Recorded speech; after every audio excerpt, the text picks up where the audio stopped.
ஓம் நமச்சிவாய. அன்பு நேயர்களே அனைவருக்கும் வணக்கம். நாம் இப்பொழுது முக்கியமான கிரக பெயர்ச்சியான சுக்கிர பகவான், அதாவது கால புருஷ தத்துவப்படி 2ஆம் வீட்டுக்கு அதிபதி, 7ஆம் வீட்டுக்கு அதிபதி சுக்கிர பகவான், தனக்காரகன், கலஸ்தரக்காரகன் சொல்லக்கூடிய சுக்கிரன். அவரு 3ஆம் இடமான, அதாவது கால புருஷ தத்துவப்படி மிதுன ராசியில் குரு இருக்கும் வீட்டில் பெயர்ச்சி அடைகிறாருங்க. மே மாதம் 15ஆம் தேதி அவரோட சொந்த வீட்டிலிருந்து ரிஷப வீட்டில் இருந்து மிதுன ராசிக்கு குருவுடன், அதாவது தேவகுரு அசுரகுரு ஒன்றாய் இணையறாங்க. அதாவது மிதுன ராசியில். மிதுன ராசியில் அசுரகுரு தேவகுரு இணையும் இந்த காலகட்டம் ஒரு சிறப்பு மிக்க காலகட்டமா இருக்க போதுங்க.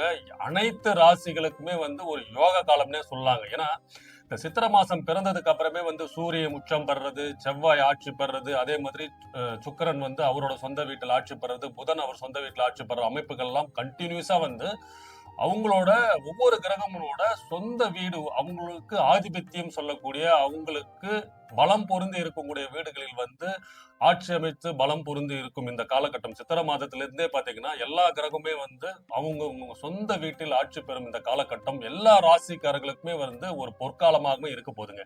அதன் அடிப்படையில் மாத கிரகங்களாக சொல்லக்கூடிய புதன், சுக்கிரன், செவ்வாய், சூரியன் பெயர்ச்சிகள் ரொம்ப ரொம்ப முக்கியமானதுங்க. ஏன்னா சனீஸ்வரன் ஒரு இடத்துல இருக்கிறாரு அப்படின்னா 2.5 வருஷம் அங்கதான் இருக்க போறாருங்க. அவர் 7.5 சனியா இருக்கிறாரு, சில பேருக்கு விரய சனியா இருக்காரு, சில பேர் ஜென்ம சனி, அர்த்தாஷ்டம சனின்னு சில அதாவது கெடுதல் பலன்கள் கொடுக்கறதுக்கு ரெடியாக இருந்தாலும், யோக பலன்கள் கொடுக்கறதுக்கு இருந்தாலும் 2.5 வருஷத்தை அவர் அங்கதான் இருக்க போறாரு. ஆனால் இந்த மாத கிரகங்கள் அவங்க ஒவ்வொரு இடத்துல மாறும் போது அவங்களோட பார்வை, அவங்களோட சேர்க்கை, அதாவது சனி பகவானோட சேர்க்கை பார்வை அமைய பெறும் போது இதனோட பலன்கள் பாத்தீங்கன்னா உங்களுக்கு யோக பலன்கள் அதிகமாக இருக்குங்க. அதன் அடிப்படையில் சுக்கிரன் கால புருஷ தத்துவம் 7ஆம் அதிபதி, கலஸ்தரக்காரகன், அதாவது கல்யாணம், காதல், ஆடம்பரம், வாழ்க்கை, அதாவது உலக வாழ்க்கைக்கு தேவையான அதிக சந்தோஷத்தை கொடுக்கக்கூடிய கிரகம் சுக்கிரன். அதுவும் அறிவு சார்ந்த பலனை கொடுக்கக்கூடிய கிரகம் குரு. இவங்க 2 பேரும் இணைகிறார்கள் மிதுன ராசியில். அதே மாதிரி அவங்க 2 பேரும் 7ஆம் பார்வையாக பாக்கியஸ்தானமான குருவோட வீட்டோட தனுசு ராசியை பார்க்கிறாங்க. இதன் அடிப்படையில் இந்த அசுரகுரு தேவகுரு இணைவு மற்றும் புதன் சுக்கிரன் பரிவர்த்தனை ஒவ்வொரு ராசிக்கும் என்னென்ன யோகங்கள் பலன்கள் பார்ப்போம். அனைத்து ராசிகளுக்குமே சிறப்பா இருக்க போதுங்க. இதில் சில ராசிகளுக்கு குறிப்பிட்ட விஷயங்கள் அமோகமாக நடக்க போது, அது ஒன்றா பார்ப்போம். மீனராசி நேயர்களே, இந்த சுக்கிரன் பெயர்ச்சி உங்க ராசிநாதன், அதாவது குரு பகவானோட உங்களுக்கு 4ஆம் இடத்தில் இணையும் தேவகுரு அசுரகுரு சுக்கிர பகவானும் குரு பகவானும் இணையும் இந்த காலகட்டம். சுக்கிரன் பயிற்சி உங்களுக்கு ஒரு சிறப்பு மிக்க காலமாகவே இருக்க போதுங்க.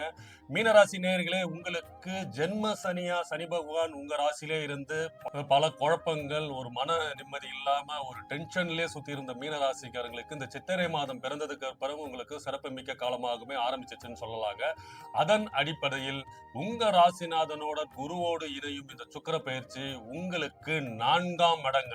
இவ்வளவு நாளா நீங்க கஷ்டப்பட்டுட்டு வந்த உங்க சுகமே, அதாவது தூக்கமே இல்லாம ஒரு வேலை வேலை வேலை ஒரு பிரச்சனைன்னு போனா அங்க போய் ஒரு டென்ஷனா வருது, தூக்க இன்மையில கடுமையான மன உளைச்சல் இருந்தவங்களுக்கு மீனராசிக்கு இந்த 4ஆம் இடத்தில் உங்க ராசிநாதனோட சுக்கிர பகவான் இணையும் காலகட்டம் உங்களுக்கு சிறப்பு மிக்க காலகட்டமாக இருக்க போதுங்க. அது மட்டும் இல்லாங்க, வீட்டில் சுபகாரியங்கள் நடக்கிறதுக்கான அனைத்து யோகங்களும் வசதிகளும் உங்களுக்கு கிடைக்க போறதுங்க. சுப நிகழ்ச்சிகள், கல்யாணம், அதாவது குழந்தைகளுக்கு தேவையான அனைத்து வசதிகளும் நீங்க செஞ்சு கொடுப்பீங்க. வீட்டுல ஒரு டெக்கரேட் பண்றது, வீட்டை புதுப்பிக்கிறது, புதிய வண்டி வாகனம் வாங்கின அமைப்பு, புதிய இடம் வாங்கணும், வீடு வாங்கணும், அக்ரிமெண்ட் போறது எல்லாமே உங்களுக்கு சிறப்பா நடக்க போதுங்க. நீண்ட நாளா நீங்க யோசிச்சுட்டு வச்சிருந்த கனவு திட்டம், கனவு ப்ராஜெக்ட், வேலை நிமித்தமும் சரி, தொழில் நிமித்தமும் சரி, இதெல்லாம் அமையக்கூடிய யோகமாக இந்த காலகட்டத்தில் நீங்க வெற்றி பெறுவீர்கள். முக்கியமா மீனராசிக்காரர்களுக்கு இந்த மீடியா, கலைத்துறை, சினிமா துறையில இருக்கிறவங்களுக்கு எல்லாம் பாத்தீங்கன்னா நல்ல ஒரு பொற்காலம்னு சொல்லலாங்க. இப்போ உங்களுக்கு புதிய வாய்ப்புகள், புதிய யோகங்கள், புதிய புதிய முயற்சிகள் எல்லாமே உங்களுக்கு கை கொடுக்கிற நேரமாக இருக்க போதுங்க. ஏன் நான் முயற்சின்னு சொல்றேன்னு பாத்தீங்கன்னா, 3ஆம் அதிபதி உங்களுக்கு சுக்கிரன், சரிங்களா? 4ஆம் அதிபதி புதன். இவங்க 2 பேருமே இந்த காலகட்டத்துல பரிவர்த்தனை பண்றாங்க. 3ஆம் இடமும் உங்களுக்கு பலம் பெறுது, 4ஆம் இடமும் பலம் பெறும்போது நீங்க எடுக்கக்கூடிய அனைத்து முயற்சிகளும், புதிய முடிவுகளும், புதிய நண்பர்கள், புதிய வட்டாரத்தின் மூலமா உங்களுக்கு ஒரு நல்ல ஒரு வழிகாட்டுதல், அதாவது உங்களை வந்து அடுத்த கட்ட நகர்வுக்கு செல்லக்கூடிய காலகட்டமாக இருக்க போகுது. அதாவது நீண்ட நாளா உங்களுக்கு வந்து தொல்லை கொடுத்து வந்த எதிரிகள், மறைமுக எதிரிகள்லாம் விலகுவார்கள். கடன் பிரச்சனை தீரும். முக்கியமா நண்பர்களிடையே இருந்து வந்த சிக்கல்கள்லாம் தீர்ந்து புதிய நண்பர்கள் உருவார்கள். புதிய தொடர்புகள் மூலியமா நீங்க வந்து பொருளாதார வசதி பெறுறது, அதன் மூலியமா வந்து ஒரு புதிய பிசினஸ், புதிய வேலை இதெல்லாம் கிடைக்கக்கூடிய வாய்ப்புகள் உங்களுக்கு இந்த காலகட்டத்தில் சிறப்பாக இருக்க போகுதுங்க.